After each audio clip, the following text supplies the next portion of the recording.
semuanya, perkenalkan namaku Ari Wahyu Firmansyah, mahasiswa Hubungan Internasional semester 6 yang saat ini tengah melaksanakan KKN Kebencanaan COVID-19. Dan ini adalah ceritaku mengenai KKN Kebencanaan COVID-19.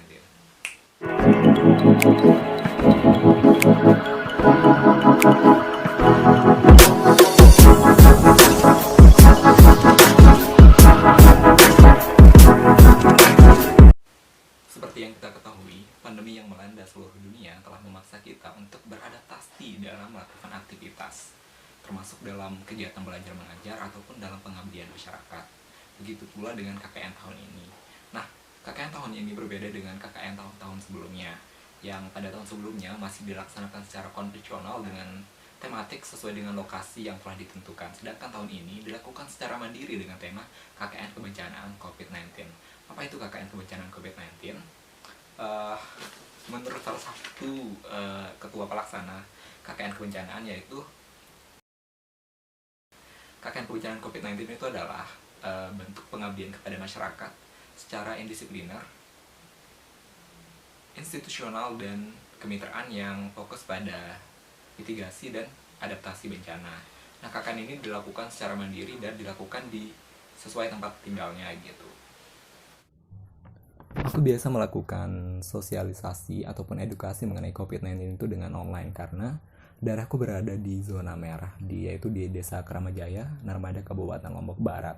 Nah, tantangannya itu ketika melakukan sosialisasi daring ataupun online adalah kita pusing konten apa yang mesti kita posting gitu, karena kalau nggak mungkin kan selamanya posting tentang cara cuci tangan ataupun cara menggunakan masker itu aja, pasti banyak yang kayaknya itu aja dan bosen gitu. Akhirnya aku mulai mikir buat ngebikin konten yang relate dengan kehidupan di sekitar gitu. Misalkan tahu nggak kalian kalau ternyata di NTB itu anak-anak yang terkena corona itu cukup banyak dan itu merupakan peringkat kedua tertinggi di Indonesia, sehingga aku bikin konten tentang bagaimana bahaya virus corona bagi anak dan pesan untuk orang tua agar mereka menjaga anaknya dari virus corona.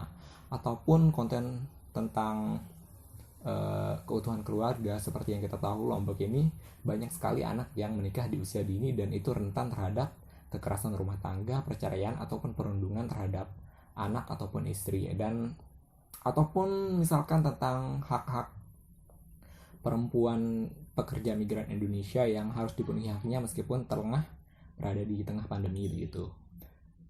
Ataupun tentang new normal. Mungkin banyak yang new normal kan mainstream banget, banyak sekali yang udah bahas new normal. Tapi yang perlu kalian ketahui bahwa new normal meskipun sudah disosialisasikan di mana-mana, akan tetapi masih banyak sekali orang yang salah paham akan konsep tersebut. Misalkan new normal tuh nggak kayak gini ya, nggak kayak gini, ataupun nggak kayak gini juga. New normal tuh kayak gini. New normal itu adalah suatu usaha untuk memulihkan ekonomi sekaligus menurunkan kurva penyebaran COVID-19. Artinya kegiatan-kegiatan ekonomi tetap dilakukan, pasar dibuka, kemudian mal-mal dibuka, ataupun kantor-kantor dibuka. Akan tetapi dengan protokol kesehatan. Bukan new normal itu artinya bukan keadaan sudah kembali normal kembali, akan tetapi kita melakukan kegiatan ekonomi kembali ataupun kegiatan-kegiatan lainnya dengan protokol yang ketat. Terima kasih.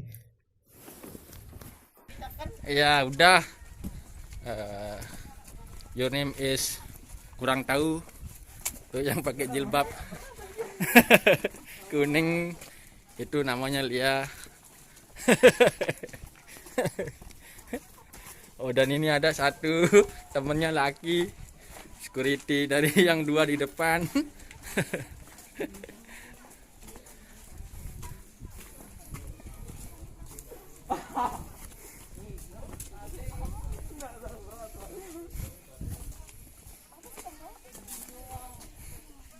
Betul balik.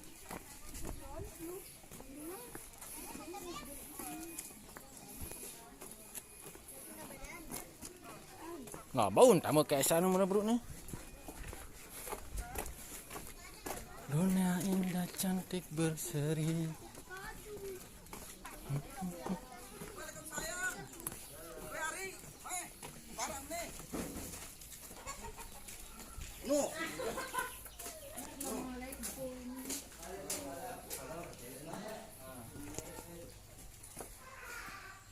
guys, kita udah nyampe guys. Nah, udah nyampe.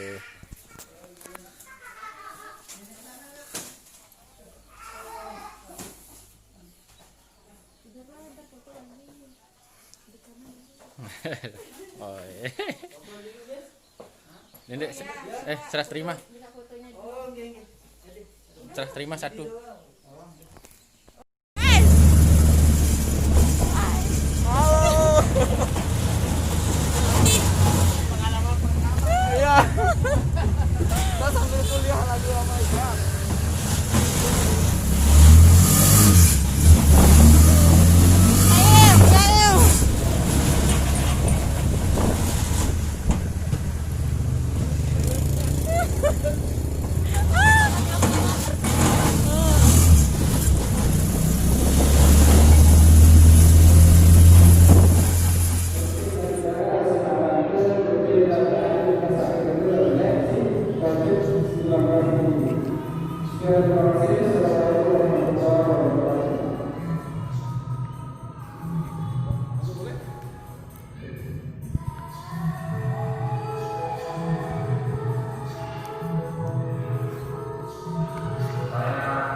Ntar dulu. Ini mana?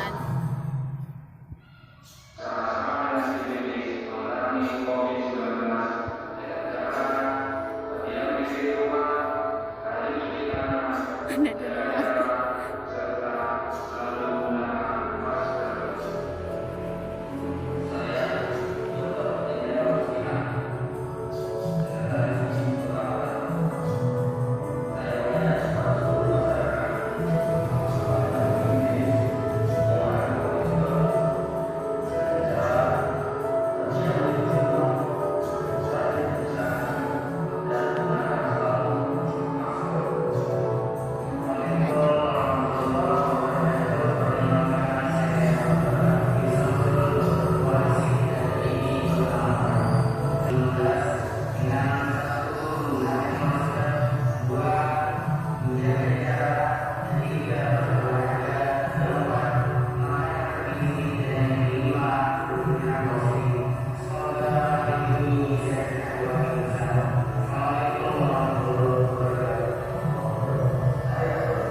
Pakaian kebencanaan COVID-19 terdiri atas program wajib dan program tambahan. Program wajib merupakan program kerja yang harus dilaksanakan dalam waktu 45 hari. Dan itu sifatnya wajib. Bentuk program wajib antara lain mengedukasi ataupun mensosialisasikan tentang protokol kesehatan dan lain sebagainya, bisa melalui platform daring ataupun secara langsung dengan menempelkan poster, atau bisa melalui pengeras suara di masjid ataupun radio yang mengikuti kaidah physical distancing. Selain itu ada juga pemetaan tentang kondisi desa, itu merupakan program wajib. Selain itu ada juga program tambahan, yaitu program yang dilakukan di luar program wajib selama 45 hari tadi. Bentuknya bisa berupa apapun, di luar sosialisasi dan edukasi, misalkan pengadaan masker, disinfektan, ataupun hand sanitizer semacam itu. Dan program tambahan bisa juga dilakukan sambil bekerja sama dengan Satgas COVID-19 yang berada di desa masing-masing. Sekian untuk video kali ini. Sekian, wassalamualaikum warahmatullahi wabarakatuh. Terima kasih sudah menonton dan sampai jumpa.